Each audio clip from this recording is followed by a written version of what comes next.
S është shkurtesë për space, hapësirën. Ajo i referohet vendit ku zhvillohet aktiviteti dhe si mund të përshtatni për t'u përgjigjur nevojave të pjesëmarrësve. Ju mund ta ndryshoni hapësirën për të bërë aktivitetin më të lehtë ose më sfidues. Mund ta ndryshoni edhe për të menaxhuar sigurinë. Kur mendoni për hapësirën, është e rëndësishme të merrni parasysh zona e lojës. Mund të modifikoni për të krijuar më shumë ose më pak hapësirë, duke bërë aktivitetin më të lehtë ose më të vështirë. Sipërfaqja, duhet të siguroheni që është e sigurt. Ndarja në zona, mund të ndani hapësirën në zona duke vendosur fëmijët dhe të rinjt me aftësi të ngjashme në secilën zonë.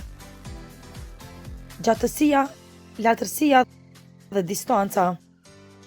Duhet të mendoni për to dhe si mund të përshtaten për nivele të ndryshme të lëvizshmërisë dhe aftësive.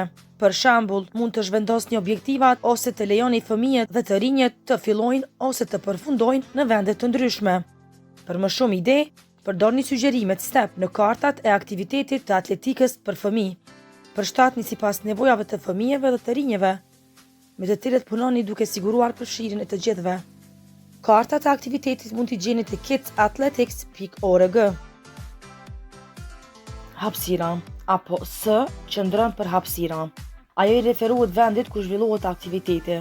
Mund të modifikoni hapësirën për të bërë aktivitetin më sfidues ose më të thjeshtë. Gjithashtu mund të ndryshoni hapësirën për të menaxhuar sigurinë.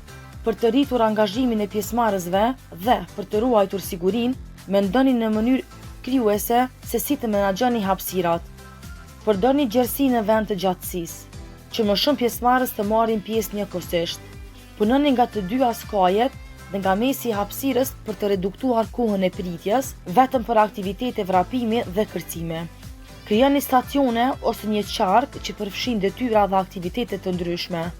Përdorni zona me forma të ndryshme, si zona në formë ventilatori për aktivitete hedhje, katror ose drejtkëndshë. Shfrytëzoni muret si elemente pozitive, në vend që të shihni si bariera. Hapësira. Mund të ndodhë që të mbani një seancë për një grup të madh në një hapësirë të kufizuar. Shpesh papajisje të specializuara si pista, gropa kërcimi apo zona hedhje.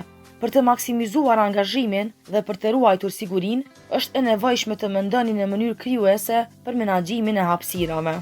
Këtu janë ilustrime se si mund të përshtatni aktivitete në një hapësirë të kufizuar.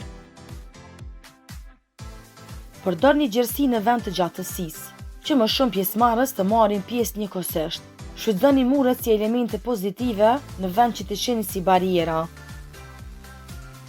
Krijoni stacione ose një qark ku pjesëmarrësit punojnë në detyra dhe aktivitete të ndryshme. Punoni nga të dyja skajet dhe nga mesi i hapësirës për të reduktuar kohën e pritjes. Organizoni zona me forma të ndryshme, përfshir zona në formë ventilatori për aktivitete hedhje, katror dhe drejtkëndshë. Hapësira. Mund të jeni duke zhvilluar atletik me një grup të madh në një hapësirë të kufizuar. Shpesh papajisje specifike si pista, gropa kërcimi ose zona hedhje. Për të maksimizuar angazhimin dhe për të ruajtur sigurinë, duhet të mendoni në mënyrë krijuese për menaxhimin e hapësirës. Zgjidhni përgjigjen e saktë që përputhet me përshkrimin e dhënë. Nën A.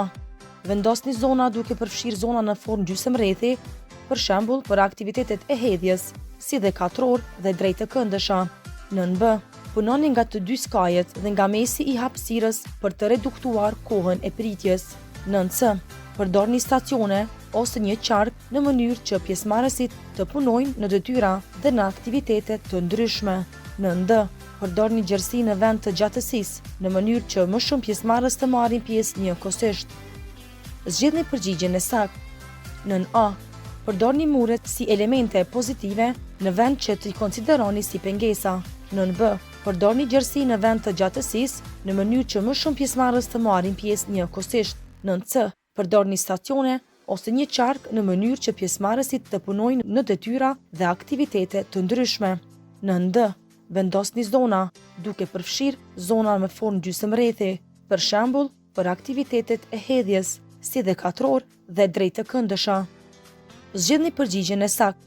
Nën A. Përdorni gjerësinë në vend të gjatësisë, në mënyrë që më shumë pjesëmarrës të marrin pjesë njëkohësisht.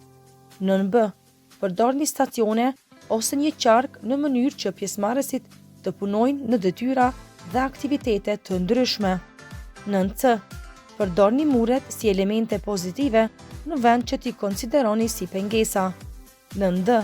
Vendosni zona duke përfshirë zona në formë gjysmërethi, për shembull, për aktivitetet e hedhjes, si dhe katror dhe drejt të këndësha.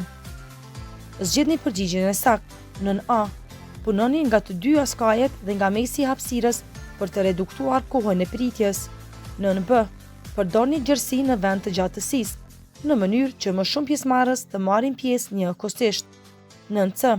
Përdorni stacione ose një qark në mënyrë që pjesëmarrësit të punojnë në detyra dhe aktivitete të ndryshme. 9D. Përdorni muret si elemente pozitive në vend që t'i konsideroni si pengesa.